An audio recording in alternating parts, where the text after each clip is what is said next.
Hello friends, I welcome you in this video and today we are going to discuss the topic solubility and solubility expression. हम देखेंगे solubility क्या होती है and how it is expressed. अब ये express करने का क्या मतलब है? Let us see later on. पहले हम देखेंगे solubility की क्या इंपॉर्टेंस है, पढ़ना क्यों जरूरी है। भैया कोर्स पे जो भी चीज दी हुई है उसकी पर्टिकुलर इंपॉर्टेंस है और इसीलिए आपको पढ़ना है। टैबलेट ली पेशेंट ने, टैबलेट लेने के बाद वो जीआईटी में गई, जीआईटी में जाने के बाद अगर वो घुली नहीं और दवा सॉल्युबल हुई नहीं तो ब्लड में आएगी क्या? नहीं आएगी। और ब्लड में नहीं आएगी तो एक्शन होगा क्या? नहीं होगा। इसका मतलब बेकार हो गया, टैबलेट लेना बेकार हो गया। अब क्यों बेकार हो गया? क्योंकि ड्रग घुली ही नहीं। तो ड्रग का घुलना जरूरी है। तो इसी तरीके से सॉल्युबिलिटी कई जगह काम आती है। तो पहले हम देखेंगे कि सॉल्युबिलिटी क्या है और सॉल्युबिलिटी से रिलेटेड एक टर्म है, it is called solution. So let us start with the solution. What is a solution? Solution is a homogeneous mixture of two or more substances. ये तो एक एग्जैक्ट डेफिनेशन है, लेकिन सॉल्यूशन में होता क्या है? दो चीजें होती हैं, एक होता है सॉल्यूट और एक होता है सॉल्वेंट। इन दोनों का होमोजेनियस मिक्सचर क्या कहलाता है? ये कहलाता है सॉल्यूशन। इसके साथ ही the phase which is present in small amount, जो कम क्वांटिटी में है वो कहलाता है सॉल्यूट, और जो ज्यादा क्वांटिटी में वो क्या कहलाता है? सॉल्वेंट। तो देखते हैं सॉल्यूट क्या होता है, स्मॉल अमाउंट में होता है। ये सॉल्यूट क्या होता है? आयंस भी हो सकते हैं, मॉलिक्यूल्स भी हो सकते हैं, ये इंडिविजुअल एंटाइटी भी हो सकती है। अब अगर ये सॉल्यूट कम भी हो सकता है, ज्यादा भी हो सकता है। अगर सॉल्यूट कम है तो उस केस के अंदर सॉल्यूशन क्या कहलाएगा? Dilute solution. What it will be termed? It is termed as dilute solution. और अगर इस सॉलिड की कंसंट्रेशन ज्यादा है तो वो क्या कहलाएगा? कंसंट्रेटेड। ये लिखा डाइल्यूट, ये है कंसंट्रेटेड। जैसे आपने पढ़ा होगा डाइल्यूट HCl, डाइल्यूट HNO3, ऐसे आपने पढ़ा होगा कंसंट्रेटेड HCl। या फिर दूसरा एग्जांपल हम देख सकते हैं आपके सामने, ये और ये दो एग्जांपल हैं। ये एक बीकर है जिसमें 5% सुक्रोज घुली हुई है। सुक्रोज के अलावा कोई भी ड्रग हो सकती है, और इसके अंदर 50% घुली हुई है। तो सॉल्यूट ज्यादा किसके अंदर हो गया? इसके अंदर हो गया। तो जिसके अंदर सॉल्यूट ज्यादा है वो क्या कहलाता है? कंसंट्रेटेड। तो ये तो बात हुई किसकी? सॉल्यूट की। अब बात करते हैं सॉल्वेंट की। भैया हमने देखा सॉल्यूशन दो चीजों से मिलकर बना है, सॉल्यूट एंड सॉल्वेंट। तो सॉल्वेंट जो ज्यादा क्वांटिटी में प्रेजेंट है वो क्या कहलाता है? Solvent. The phase present in large amount and it is a liquid. तो यहां तो बात हुई सॉल्यूशन की। अब ये जो आपका सॉल्यूशन बन रहा है, जो होमोजेनियस मिक्सचर है, जो होमोजेनियस मिक्सचर या तो गैस हो सकता है, या लिक्विड हो सकता है, और या फिर सॉलिड हो सकता है। अब एग्जांपल देख लेते हैं हम। गैस जैसे अमोनिया गैस, जैसे हाइड्रोक्लोराइड, HCl की बात कर रहे हैं, ठीक है। इसी तरह से लिक्विड की बात करें तो लिक्विड मिसिबल भी हो सकते हैं, इमिसिबल भी हो सकते हैं। इमिसिबल का मतलब क्या है?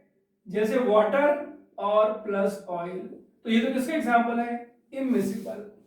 लेकिन हम जानते हैं तेल और पानी मिक्स नहीं होते, इसलिए हम क्या पढ़ते हैं? इमल्शन। तो इमिसिबल का एग्जांपल इमल्शन। ऐसे मिसिबल के तो बहुत सारे एग्जांपल हैं, जैसे अल्कोहल और वाटर। तीसरा होता है सॉलिड, और इसमें बहुत क्लासिकल एग्जांपल है अलॉय।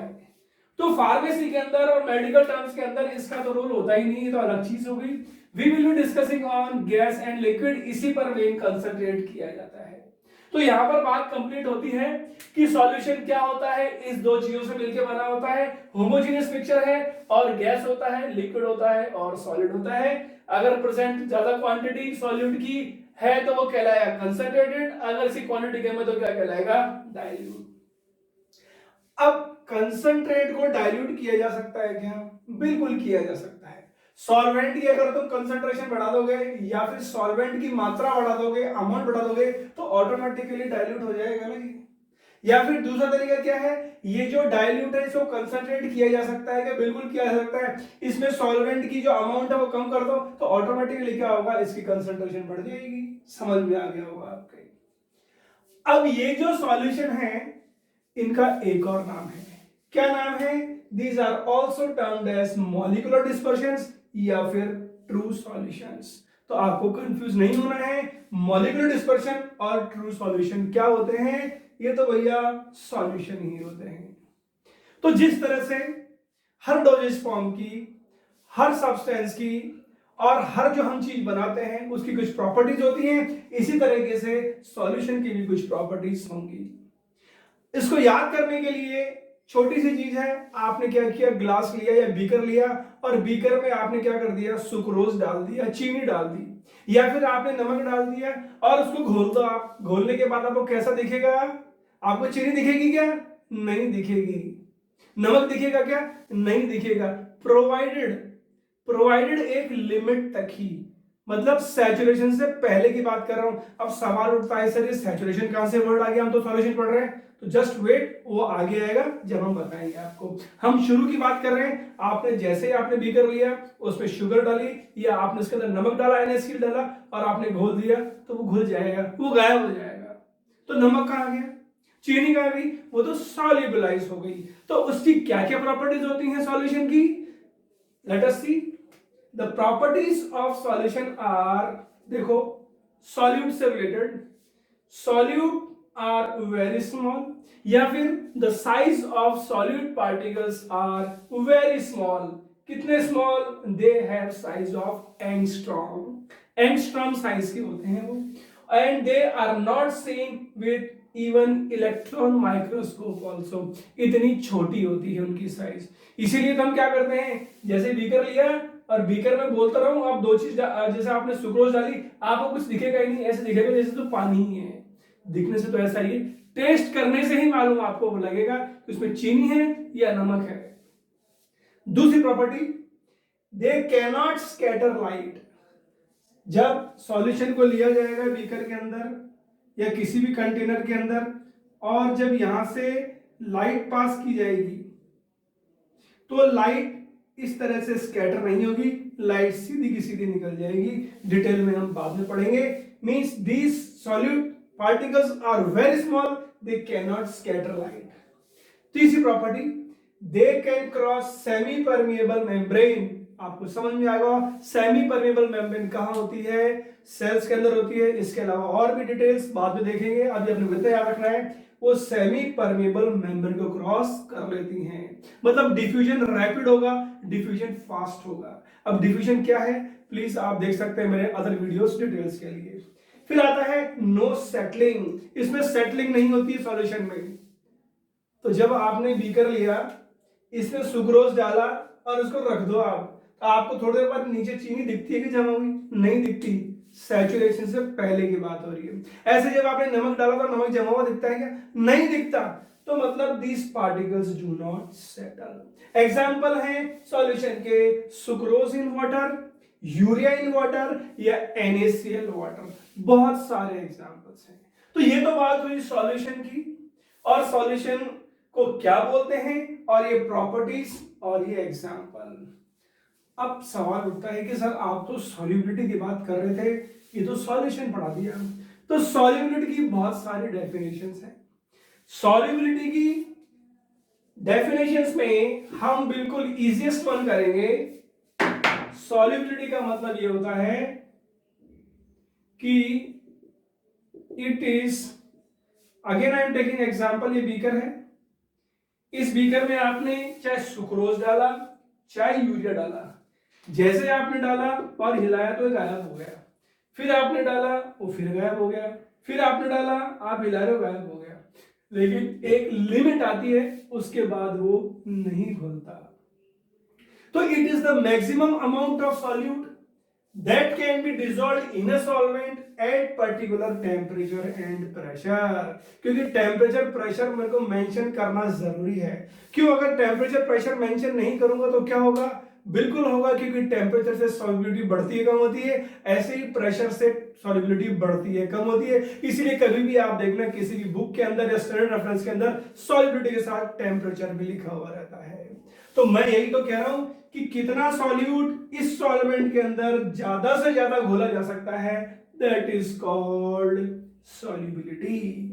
अब यहां पर दो चीज आती है। अब वो दो चीज क्या है? ये सॉल्यूशन आपका सैचुरेटेड भी हो सकता है, it can be saturated solution and it can be unsaturated solution. तो भैया शुरू में जब आपने डालना चालू किया solute, again I am drawing beaker, जब आपने सॉल्यूट डाला, डालते गए हिलाते गए, घुलता गया घुलता गया घुलता गया, जब जैसे ही नीचे सेटल होना स्टार्ट हो जाए, मतलब अब ज्यादा सॉल्यूट उसमें नहीं घुल सकता, तो वो कंडीशन या उस पर्टिकुलर जगह पर या उस पर्टिकुलर कंसंट्रेशन पर आपका सॉल्यूशन क्या कहलाएगा? Saturated solution. मतलब solute can not be further dissolve in this solvent.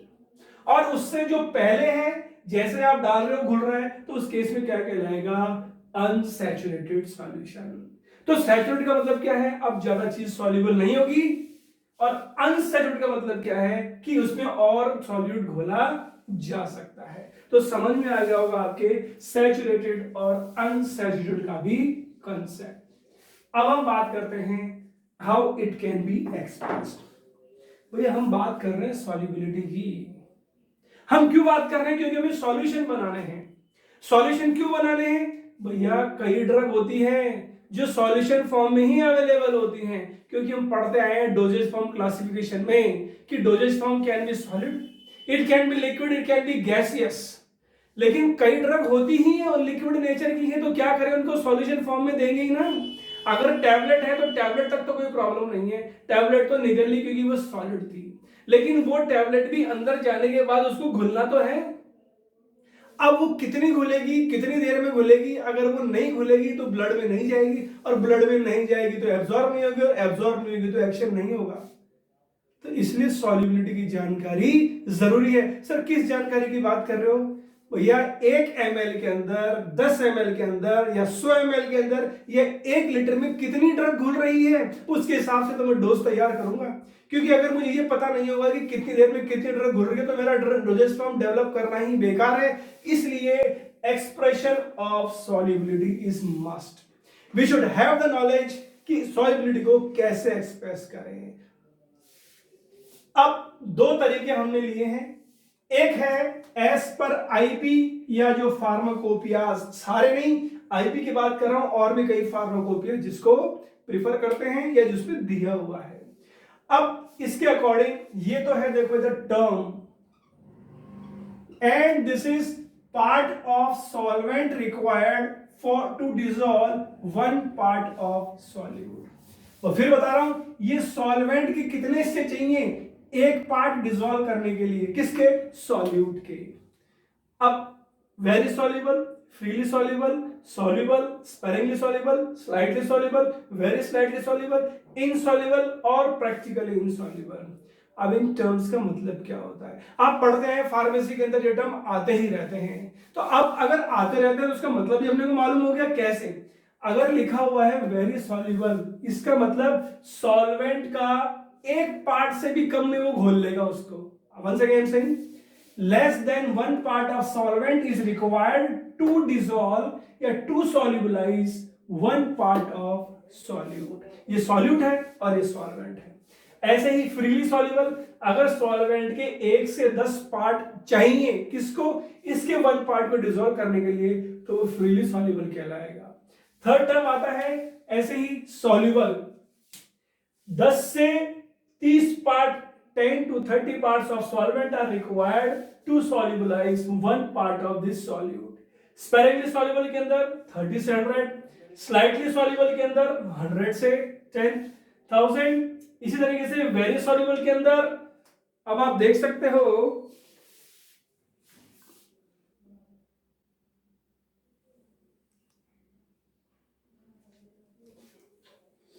Slight वे के अंदर है 100 से 1000, वेरी स्लाइट वे के अंदर 1000 से 10,000, insoluble और practically insoluble के लिए more than 10,000 parts of solvent are required to solubilize one part of solute. This is very important क्योंकि इसमें से कई बार जीपैट में से और कॉम्पिटिटिव एग्जाम्स में से क्वेश्चन आ चुका है, तो ध्यान में रखना है आपको। तो ये तो पहला तरीका है जो हमने एक्सप्रेस किया। इसके अलावा और किस तरीके से हम सॉल्युबिलिटी को एक्सप्रेस कर सकते हैं, ताकि मुझे आइडिया लग जाएगा कि यार उसको घोलने के लिए कितने सॉल्वेंट की आवश्यकता है। जैसे वो कहलाता है क्वांटिटेटिव एक्सप्रेशन। उसमें हम देखेंगे wait percentage, volume percentage, normality, molarity, molarity, mole fraction, mole percent and equivalent weight. तो हम देखेंगे अब वन बाय वन इन सब का क्या मतलब होता है।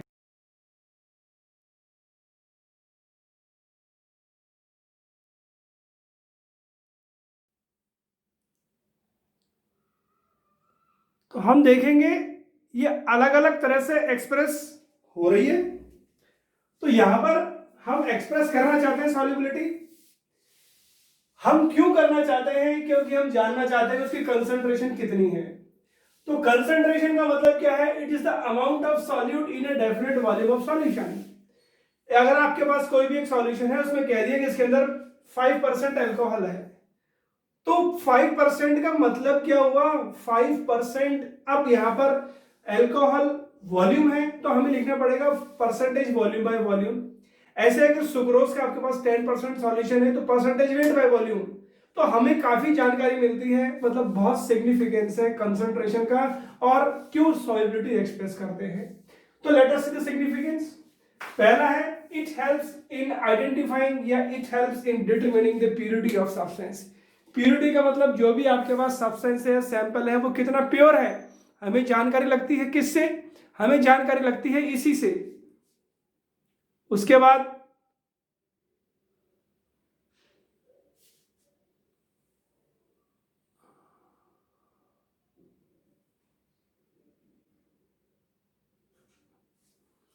Percentage composition. आपके पास कोई भी अगर सैंपल दिया है, उसके अंदर ए चीज कितनी है, बी चीज कितनी है, तो हमें क्या पता लगता है कि कितना कंपोजिशन है। जब हमें यह पता लगेगा कि उसके अंदर ए चीज कितनी है, बी चीज कितनी है, तो हम क्या कर सकते हैं? परसेंटेज प्योरिटी निकाल सकते हैं। बिल्कुल निकाल सकते हैं। तो अगला सिग्निफिकेंस है to determine the percentage purity in given substance. फिर कई लॉज हैं जो डिराइव होते हैं सॉल्युबिलिटी से, ये कंसंट्रेशन से। फिर आता है इनपुट एंड आउटपुट। भैया ऐसा है, आपने देखा होगा कई बार एक्सट्रैक्शन करते हैं दवाओं का। अब क्या होता है, कई बार ड्रग को अपने को प्रेसिपिटेट करना पड़ता है, उसकी सॉल्युबिलिटी कम करनी पड़ती है। तो कितना सॉल्वेंट की मात्रा कम की जाए कि ड्रग प्रेसिपिटेट हो जाए? तो यही तो है, जब केमिकल इंजीनियरिंग या फार्मास्यूटिकल इंजीनियरिंग में आप पढ़ोगे कि इनपुट कितना है और आउटपुट कितना है, मतलब प्रेसिपिटेशन ऑफ ड्रग कहां पर होगी, कैसे होगी, वो जानकारी किससे मिलती है? कंसंट्रेशन से। तो ये तो है इसकी सिग्निफिकेंस। अब देखते हैं और कैसे एक्सप्रेस किया जा सकता है। एक तो हमने देखा था आईपी और फार्माकोपिया। अब देखते हैं, पहला है वेट परसेंटेज या percentage weight. Percentage weight of a solute is given as weight of A divided by total number of solution. हुआ यूं कि अगेन आपके पास कंटेनर है, ये कंटेनर ले लिया आपने, इसके अंदर कोई सॉल्यूट प्रेजेंट है, सॉल्यूट प्रेजेंट है। अब वो सॉल्यूट क्या है, हमने ए नाम दे दिया उसको। तो परसेंटेज वेट के हिसाब से ये ए कितना प्रेजेंट है इस पूरे टोटल के अंदर, multiplied by 100, it gives wait percentage. कहां यूज होता है? It is use for solids and liquid system, और उसको ऐसे डिनोट करते हैं परसेंटेज वेट बाय वेट। ये तो है फर्स्ट। दूसरा होता है वॉल्यूम परसेंट। वॉल्यूम परसेंट का मतलब ये जो ए है ना, ये ए लिक्विड है और जो सॉल्वेंट है उसके लिक्विड की बात कर रहा हूं। तो volume percent of A is equal to volume of A, थोड़ा सा करेक्शन कर दूंगा आपको यहां पर, volume of A divided by this should be the volume, this is volume of A divided by total volume of solution multiplied by 100। तो ये है परसेंटेज वॉल्यूम बाय वॉल्यूम। मैंने क्या किया था, ए लिया, ए लिक्विड था, ये पूरा सॉल्वेंट है, ये भी लिक्विड है। अब ये कहाँ यूज होता है, it is use for gases and liquids and it is represented by volume by volume. तो है तो सही, जो आपका सॉल्यूट है वो भी लिक्विड है और जो आपका सॉल्वेंट है वो भी लिक्विड। तो ये दो चीज हुई। अब बात आते हैं नॉर्मेलिटी की। Normality it is represented by M, और नॉर्मेलिटी का मतलब होता है it is the gram equivalent weight of drug या substance divide by number of litres of solution या फिर 1 लीटर ऑफ सॉल्यूशन। दूसरे तरीके से मैं कह सकता हूं कि कितने ग्राम इक्विवेलेंट प्रेजेंट है 1 लीटर सॉल्यूशन के अंदर। For example 40 gram of NaOH हमने ले लिया और उसके अंदर पानी डाला QS, मतलब क्वांटिटी सफिशिएंट कब तक, 1 लीटर तक। तो ये क्या देगा अपने को, 1N सॉल्यूशन। तो ऐसे बनाते हैं नॉर्मल सॉल्यूशन। अब सवाल उठता है सर ग्राम इक्विवेलेंट वेट क्या होता है। तो ग्राम इक्विवेलेंट वेट का फॉर्मूला है molecular mass of substance divide bye acidity या बेसिसिटी, मतलब नंबर ऑफ H+ आयंस या OH आयंस। तो अब NaOH केस के अंदर हम देखेंगे मॉलिक्यूलर वेट कितना है, 40। अगर हम इसकी बेसिसिटी की बात करेंगे तो OH आयंस कितने, 1, तो क्या हो गया आपका 40। If gram equivalent weight and molecular weight या molecular mass is same, normality and molarity are same. यदि equivalent weight, gram equivalent weight और मॉलिक्यूलर वेट एक होंगे तो मोलरिटी और नॉर्मेलिटी भी एक होंगी। जैसे अगेन एग्जांपल NaOH केस के अंदर सोडियम हाइड्रोक्साइड, क्योंकि सोडियम हाइड्रोक्साइड का मॉलिक्यूलर वेट भी 40 है और ग्राम इक्विवेलेंट वेट भी 40 है, इसलिए उसकी नॉर्मेलिटी मोलरिटी एक जैसी होगी। अब बात करते हैं नॉर्मेलिटी के बाद मोलरिटी की। Molarity is represented bye M और जो सॉल्यूशन बनेगा वो कहलाएगा मोलर सॉल्यूशन। इसमें जो सॉल्यूशन बनता है वो क्या कहलाएगा, नॉर्मल सॉल्यूशन। तो बात कर रहे हैं मोलर सॉल्यूशन की, इसका मतलब होता है number of moles of solute divided by 1 litre of solvent. एक सॉल्वेंट के अंदर कितने हैं, तो और नंबर ऑफ मोल्स कैसे कैलकुलेट करते हैं, number of moles is equal to weight of substance in solution divide by molecular mass of substance, और इसकी यूनिट होती है मोल्स पर लीटर। ये बात है मोलरिटी की। अब बात करते हैं मोलरिटी, सिर्फ एक डिफरेंस है, ये बिल्कुल सेम है, ये बिल्कुल सेम है, यहां पर लीटर है और यहां पर केजी है। तो इट इज जो सॉल्यूशन बनते हैं उनको क्या कहलाते हैं, molar solution. It is represented bye M, ये कैपिटल M था, ये स्मॉल m है। Number of moles of solute divided bye number of KG of solvent. कहने का मतलब कितने मोल्स प्रेजेंट है 1 किलो सॉल्वेंट के अंदर आपके, और इसकी यूनिट क्या होती है, मोल्स पर केजी। वहां पर लीटर था, यहां पर केजी। बात करते हैं ग्राम इक्विवेलेंट वेट, तो ग्राम इक्विवेलेंट वेट हम देख चुके हैं, एक बार वापस देखते हैं। मॉलिक्यूलर वेट या फिर मॉलिक्यूलर वाट, ये कंफ्यूज नहीं होइएगा, मॉलिक्यूलर वेट या molecular mass divide by number of OH ions या H+ आयंस, मतलब डिवाइड बाय एसिडिटी या बेसिसिटी। वो हम देख चुके हैं जब हमने ऊपर वाले एग्जांपल में लिया था, NaOH का सॉल्यूशन बनाया था। अब आगे देखेंगे कौन सा है। अगला हम देखेंगे, अगला है हमारा मोल फ्रैक्शन। अगर हम मोल फ्रैक्शन की बात करें तो यहां पर एक वर्ड आ रहा है फ्रैक्शन। फ्रैक्शन का मतलब होता है हिस्सा। तो मोल फ्रैक्शन का मतलब कितना हिस्सा है मोल्स का। हम बात करेंगे total number of moles solute plus solvent, और सॉल्यूट प्लस सॉल्वेंट में सॉल्यूट के कितने मोल्स हैं।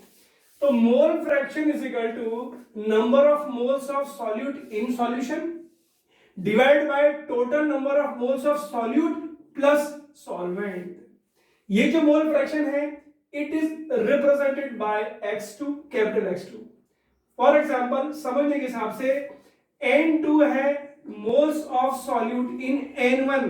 अब N1 क्या है, N1 है N1 मोल्स ऑफ सॉल्वेंट। तो N2 तो सॉलिड हो गया, N1 सॉल्वेंट हो गया, therefore mole fraction X2 is equal to N2, N2 तो है, N2 divided by N1 plus H2। ये क्या कहलाएगा, मोल फ्रैक्शन ऑफ सॉल्यूट। ऐसे ही अगर x1 की बात करें तो x1 क्या होगा, n1 प्लस x2, तो ये क्या हो जाएगा, मोल फ्रैक्शन ऑफ सॉल्वेंट। तो सॉल्यूट का चाहिए तो ऊपर लेकर दोनों को जोड़ दो, और सॉल्वेंट का चाहिए तो सॉल्वेंट को ऊपर लेकर नीचे दोनों को जोड़ दो। यहां पर एक इंपॉर्टेंट चीज है, total number of moles is equal to 1, क्योंकि ज्यादा हो ही नहीं सकते ना, इससे पता लग रहा है। Therefore, mole fraction is equal to less than 1। याद रखने वाली बात है, मोल फ्रैक्शन हमेशा एक से कम ही होगा। क्यों? क्योंकि सॉल्यूट और सॉल्वेंट मिलकर एक बना रहे हैं, तो फ्रैक्शन तो एक से कम ही होगा ना। तो यह है आपका मोल फ्रैक्शन। और कैसे एक्सप्रेस करते हैं, तो यह है एक और तरीका, मोल परसेंटेज। मोल परसेंट का मतलब यह है कि ये वाला जो आपका मोल फ्रैक्शन है ना, इस मोल फ्रैक्शन को आपने 100 से कर दिया मल्टीप्लाई, मतलब परसेंटेज की तरफ आप एक्सप्रेस करना चाहते हो, तो mole fraction expressed as percentage mole fraction, इसको बोलते हैं मोल परसेंट। कैसे? जो x2 वाली वैल्यू थी आपने क्या कर दिया, 100 से मल्टीप्लाई कर दिया, यही इजी है। तो इसी के साथ हम कंप्लीट करते हैं। सॉल्युबिलिटी क्या है, सिग्निफिकेंस क्या है सॉल्युबिलिटी का, सॉल्यूशन क्या होता है, सॉलिड और सॉल्वेंट क्या होता है, and how solubility is expressed. So this is how we will making the pharmacy and the subject very easy. Please be in touch, subscribe the channel, like, comment और share कीजिए ताकि maximum ये चीज पहुंच सके। Thank you once again, best of